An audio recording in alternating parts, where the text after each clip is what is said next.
जय जगन्नाथ पिलामाने तुम मानकु पुनर्बार एक क्लास को स्वागत नमस्कार सुस्वागतम संस्कृत शिक्षायतन यही प्रकोष्ठ मध्य को पिलामाने आमे गत 3 पीरियड हेलानी आमे पढुछे धातु मानकर गण प्रथमे आमे पढिथिले भुआदी तापरे पढिथिले अदादी तापरे पढिथिले हुआदी आज आमे पढ़िबा सेही संस्कृत व्याकरणर कौन दिवादी गण एई दिवादी गण को धातु को आमे आज पढ़िबा पिला माने कोहाइची गण होची 10टी धातुरे गण होची 10टी एहा 5टी जो लकार आमे पढुचे लट लंग आउ लुट ये काल लकार एवं विधिलिंग आउ लोट ए दुईटी होची अर्थ लकार ताहले आमे जो दिवादी गण पढ़िबा ए दीप शब्दर अर्थ कौन दीप अर्थ खेलिबा ताले दिवादी गणीय धातु दीप कहले जो धातु गुड़िक आमर रही दिवादी गण धातुरे किए किए दीप सीच क्रु ता सहित आमर अछि कौन आमर रही क्रू सम श्रम भ्रम क्षम दम इत्यादि धातु आमर रही क्लम मत इत्यादि धातु रही दिवादी गणीय धातु हेला बेले कौन हुए ना लट लोट लंग आउ विधिलिंग एई धातु गुड़िक केतक स्थल रे उपधा स्थित स्वरर दीर्घ हुए अर्थात पिला माने आमे ताकू रूप कला बेले दीप होउची धातु किंतु तार उपधा अर्थात एई जो जगहटा हर्षईटा कौन है दीर्घ एपरी तार वृद्धि हुए ताले दीप रो दीप सीच रो सीच दीर्घ क्रूर री ज्रूर जीर सम्र साम सम्र श्राम भ्रम्र भ्राम क्षम्र क्षाम दम्र दाम क्लम्र क्लाम मद्र माद एपरी रूप हेकरी हबो ताले दिवादी गण देखिबा आमे दिव माने कोन कहला खेलिबा अर्थ रे हैला विकरण स्यान अर्थात खेलिबा अर्थ रे हैला अक्षयी बा अख्यान दिव्यति आखि द्वारा खेलुछि नहीं ताले लट लकार रे केमती रूप हबो देखिबा लट लकार रे दीप धातुर रूप केमती हबो तार प्रथम पुरुष मध्यम पुरुष उत्तम पुरुष आउ एक वचन दुई वचन बहुवचन केमती हबो दिव्यति दिव्यतः दिव्यन्ति दिव्यसी दिव्यथः दिव्यथ दिव्यामी दिव्यावह दिव्यामह ताले एठी आमे जो दीप करूचे सह दिव्यति नहीं एबा बालकः एठी आमे करि परिबा तौ दिव्यतः एठी करि परिबा आमे ते दिव्यन्ति से खेलुची से दुई जन खेलुछंती से माने खेलुछंती एठी सेमती आमे करि परिबा त्वम दिव्यसी एठी आमे करिबा जुबाम दिव्यतः एठी आमे करि परिबा जुयम दिव्यथ एठी अहम लागिबो उत्तम पुरुष एटा जेहेतु तेणु अहम दिव्यामी एठी लागिबो आबाम दिव्याबह एठी आमे लगे परिबा बयम दिव्यामह हैला मु खेलुची आमे दुहे खेलुची आमे माने खेलुछु एई परि करके आमे लट लकार करबा सेही परि सबु लकार रे आमे सेमती पुरुष मानकर चिन्ह बसैकी आमे ताकू व्यवहार करबा ताले दिव्यतु एटा को लकार लोट लकार आदेश बा अनुज्ञा अर्थ रे एटा हमरो कोन अर्थ लकार नहीं कि ताले दिव्यतु दिव्यतम दिव्यंतु दिव्य दिव्यतम दिव्यत दिव्यानी दिव्याव दिव्याम तार रूप नहीं ताले तुमे खेल कौन हम तुम दिव्य एठी लगिबो नहीं कि तुम दिव्य से परी तुमे तार व्यवहार सब शिखिबो ताकू ओडिया अर्थ करिकी ସେହିପରି ଆମେ ବର୍ତ୍ତମାନ କରିବା କୋଉ ଲକାର ନା ଆମର ବିଧିଲିଙ୍ଗ ଲକାର। ବିଧିଲିଙ୍ଗ ଲକାର କେମିତି ହବ? ଦିବ୍ୟେତ୍ ଦିବ୍ୟେତମ୍ ଦିବ୍ୟୈହୁ ଦିବ୍ୟେଃ ଦିବ୍ୟେତମ୍ ଦିବ୍ୟେତ ଦିବ୍ୟେୟମ୍ ଦିବ୍ୟେବ ଦିବ୍ୟେମ। ପିଲାମାନେ ଗୋଟିଏ ଧାତୁ ଘୋଷି ଦେଲେ ତୁମର ସବୁ ଧାତୁ ପ୍ରାୟ ମନେ ରହିଯିବ। ଇଏ କେବଳ ବାହାରକୁ ସେମିତି ଭୟ ଲାଗୁଛି, କିନ୍ତୁ ଭୟ ପ୍ରକୃତରେ କିଛି ନାହିଁ ଏଇଟା। ଆଚ୍ଛା, ଲଙ୍ଗ ଲକାରରେ କେମିତି ହବ ଦେଖ? ଅଦିବ୍ୟତ୍ ଅଦିବ୍ୟତାମ୍ ଅଦିବ୍ୟନ୍ ଅଦିବ୍ୟଃ ଅଦିବ୍ୟତମ୍ ଅଦିବ୍ୟତ ଅଦିବ୍ୟମ୍ ଅଦିବ୍ୟାବ ଅଦିବ୍ୟାମ। ତାହେଲେ ମୁଁ ଖେଳୁଥିଲି, କଣ ହବ? କଣ ଲେଖିବ? ଅହମ୍ ଅଦିବ୍ୟମ୍। ନାଇଁ, ଏଇଟା ଲାଗିପାରିବ ଅହମ୍ ଅଦିବ୍ୟମ୍। ଯୋଉଠି ଯାହା ଲଗେଇବା କଥା ପୁରୁଷ ଦେଖି ତୁମେ ବସେଇବ। ଆଚ୍ଛା, ଏଇଟା ତାପରେ ଲୁଟ୍ ଲକାର ମାନେ ଭବିଷ୍ୟତ କାଳ କେମିତି ହବ? ଦେବିଷ୍ୟତି ଦେବିଷ୍ୟତଃ ଦେବିଷ୍ୟନ୍ତି ଦେବିଷ୍ୟସി ଦେବିଷ୍ୟଥଃ ଦେବିଷ୍ୟଥ ଦେବିଷ୍ୟାମି ଦେବିଷ୍ୟାବଃ ଦେବିଷ୍ୟାମଃ। ହେଲା, ଆମେ ଦୁହେଁ ଖେଳିବୁ। ଆବାମ୍ ଦେବିଷ୍ୟାବଃ, ନାଇଁ କି? ଆଚ୍ଛା, ସେହିପରି ବହୁତ ଲକାର ଆମର ରହିଛି। ଆମର ଏଇ ଦୀପ ଧାତୁରୁ ଗୋଟେ ରହିଛି ଅସ୍। ଅସ୍ ଗୋଟେ ଧାତୁ। ଅସ୍ ମାନେ କ୍ଷପଣ କରିବା ବା କଣ କ୍ଷପଣ କରିବା ବା ଅପନୋଦନ କରିବା। ହେଲା, ତାର ରୂପ ହବ ଅସ୍ୟତି ଲଟ୍ ଲକାରରେ, ଅଶିଷ୍ୟତି ଲୁଟ୍ ଲକାରରେ, ଅସ୍ୟତ୍ ବିଧିଲିଙ୍ଗ ଲକାରରେ। ଏପରି ହବ ତାର ରୂପ। ତାହେଲେ ସେଇ ଅସ୍ ଧାତୁ ପୂର୍ବରୁ ଯଦି ଅପ୍ ଉପସର୍ଗ ଲାଗିଯାଏ, ଅସ୍ ଧାତୁ ମାନେ କଣ କୁହାହେଲା?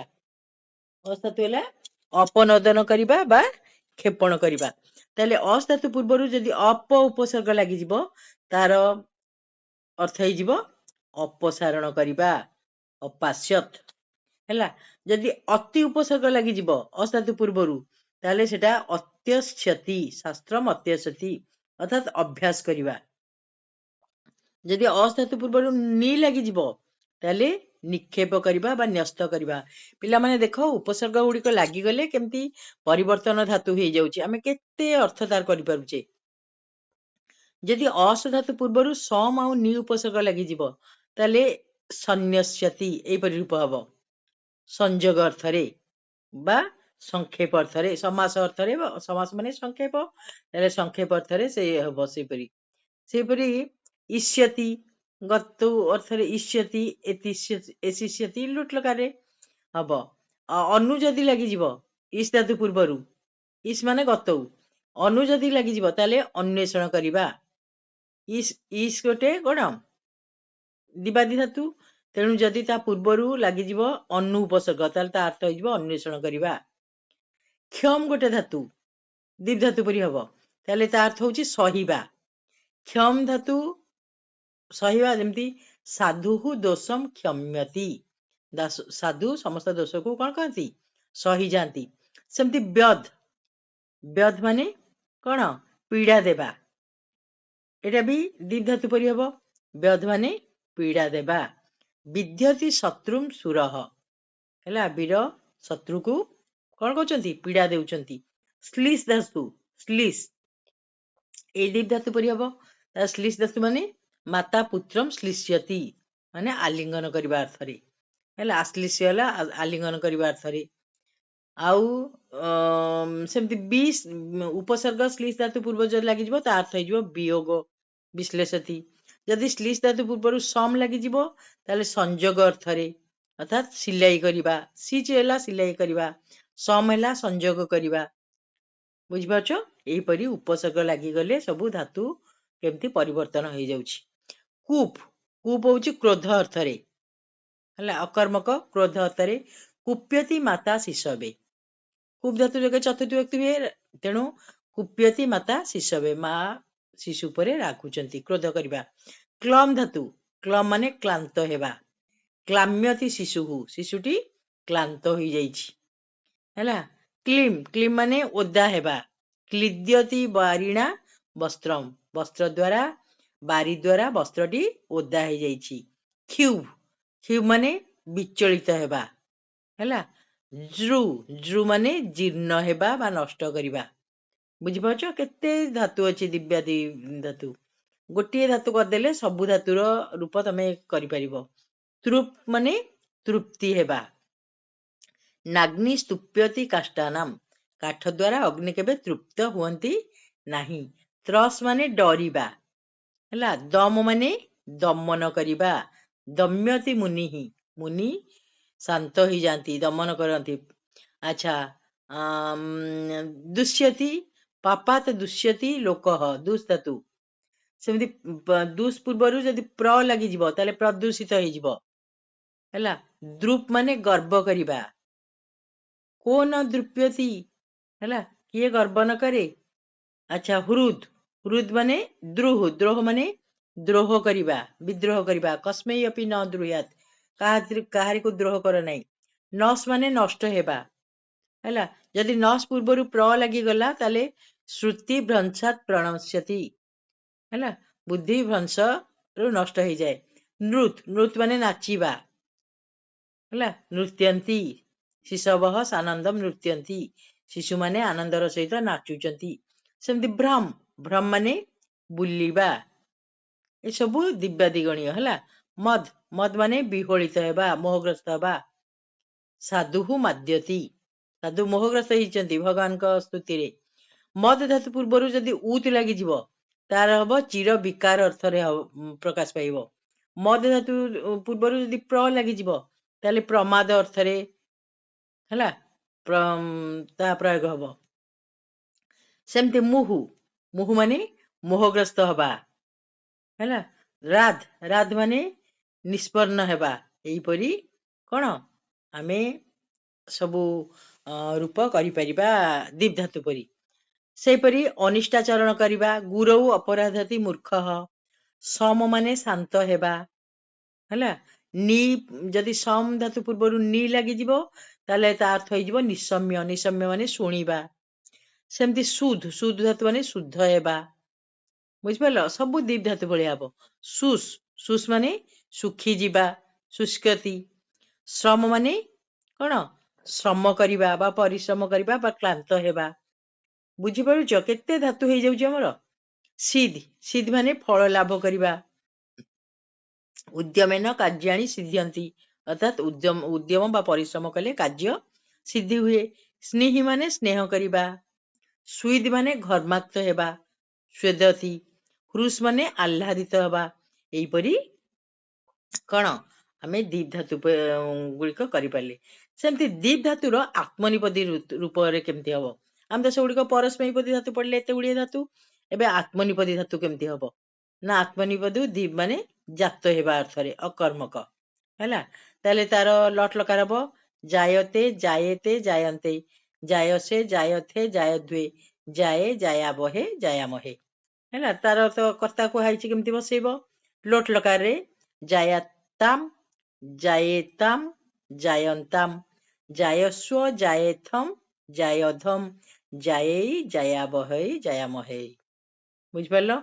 ଆଉ ବିଧିଲିଙ୍ଗ ଲକାର ସେମିତି ଜାୟେତ୍, ଜାୟେତାମ୍, ଜାୟେରନ୍, ଜାୟେଥାହା, ଜାୟେୟାଥାମ୍, ଜାୟେଧ୍ୱମ୍, ଜାୟେୟ, ଜାୟେବହି, ଜାୟେମହି। ଲଙ୍ଗ୍ ଲକାରରେ ଅଜାୟତ, ଅଜାୟେତାମ୍, ଅଜାୟନ୍ତ, ଅଜାୟଥାହା, ଅଜାୟେଥାମ୍, ଅଜାୟଧ୍ୱମ୍, ଅଜାୟେ, ଅଜାୟବହେ, ଅଜାୟମହେ। ବ୍ୟବହାର ପିଲାମାନେ କର୍ତ୍ତା ତୁମେ ଲଗେଇବ, କର୍ତ୍ତା ବାରମ୍ବାର ତୁମକୁ ଚିହ୍ନେଇ ଦିଆଯାଇଛି।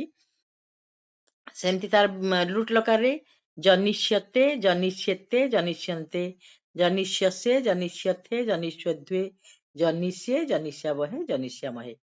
ବୁଝିପାରିଲ। ତାହେଲେ ଆ ପୂର୍ବରୁ ଯଦି ଆମେ ଅଭି, ଉପ, ପ୍ର, ବି, ସମ୍ ଏମିତି ସବୁ ଯଦି ଉପସର୍ଗ ଲଗେଇଦବା ତାହେଲେ ତାର ଅଭି ଉପସର୍ଗ ଲାଗିଲେ ଅଭିଜାୟତେ, ଉପ ଲାଗିଲେ ଉପଜାୟତେ, ପ୍ର ଲାଗିଲେ ପ୍ରଜାୟତେ ହେଲା। ଏହିପରି ସବୁ ନୂଆ ନୂଆ ଶବ୍ଦ ସବୁ ହବ ଏବଂ ତାର ମଧ୍ୟ ରୂପ ହେଇପାରିବ। କେତେକ ପ୍ରଚଳିତ ଧାତୁର ଉଦାହରଣ ଆମେ ଯେମିତି କ୍ଷୁଧ୍ ମାନେ ଯୁଧ୍, ଯୁଧ୍, ଯୁଧ୍ ମାନେ ଯୁଦ୍ଧ କରିବା, ତାର ରୂପ ହେଲା ଯୁଧ୍ୟତେ, ଯୁଧ୍ୟତେ, ଯୁଧ୍ୟନ୍ତେ ଏମିତି ହବ। ମନ୍ ମାନେ ଚିନ୍ତା କରିବା, ମନ୍ୟତେ, ମନ୍ୟତେ, ମନ୍ୟନ୍ତେ ହେଲା। ବିଦ୍ ମାନେ ବିଦ୍ୟମାନ ରହିବା। ଡି ମାନେ ଉଡିବା, ଡିୟତେ, ଡିୟତ୍ରମ୍, ଡିୟନ୍ତେ ଏମିତି। ଲି ମାନେ लीन हेबा हैला लियते लियते लियंते पद माने सकर्मक जीवा अर्थरे सेमती अनु और अभि जदि लागि जीव पद पूर्वरु प्राप्त हेबा बुझी पाउछ एई भलिया सबु कोन हबो ଆମର ଦିବାଦୀ ଧାତୁ ଗୁଡ଼ିକ ଏଇଭଳିଆ ପ୍ରୟୋଗ ହବ ପିଲାମାନେ ବହୁତ ସୁନ୍ଦର ଭାବରେ ଆମେ ବହୁତ କଥା ଭିତରୁ ଜାଣିଲେ ଜାଣିବାକୁ ଚେଷ୍ଟା କଲେ ବାଟ ଅଛି ଯଦି ଜାଣିବାକୁ ଯିଏ ଚେଷ୍ଟା କରିବ ତା ପାଇଁ ନିଶ୍ଚିତ ଭାବରେ ବହୁତ କଥା କୁହାଯାଉଛି ସେ ଜାଣିବ ଆଉ ଆଗକୁ ବଢି ପାରିବ ଆଗ୍ରହ ନଥିଲେ କିଛି ହବ ନାହିଁ ତେଣୁ ସର୍ବଶେଷରେ ମୁଁ ସବୁବେଳେ ତୁମମାନଙ୍କୁ କହୁଛି ଯଦି ମୋ ପଢାଟି ତୁମକୁ ଭଲ ଲାଗୁଛି ତାହେଲେ ନିଶ୍ଚିତ ଭାବରେ ଲାଇକ୍ ଟେ କରିବ ଏବଂ କମେଣ୍ଟ ମଧ୍ୟ ଦବ ବୁଝିପାରୁଛ ଆଉ ତାହେଲେ ମୁଁ ଆଗକୁ ବଢି ପାରିବି ଏବଂ ତୁମକୁ ନୂଆ ନୂଆ ତଥ୍ୟ ତୁମ ଆଗରେ ଯୋଗାଇ ଦେଇ ପାରିବି ଆଗ୍ରହ ହିଁ ମଣିଷର ସବୁକିଛି ତାହେଲେ ପିଲାମାନେ ଆଜି ପାଇଁ ଏଇଠି ରହିବା ସମସ୍ତଙ୍କୁ ଧନ୍ୟବାଦ ପୁଣି ଥରେ ଗୋଟେ ନୂଆ ଗଣର କୁ ନେଇ ପୁଣି ତୁମ ଆଗରେ ମୁଁ ଉପସ୍ଥିତ ହେବି ସେତେବେଳେ ପର୍ଯ୍ୟନ୍ତ ଆମେ ବିରାମ ନବା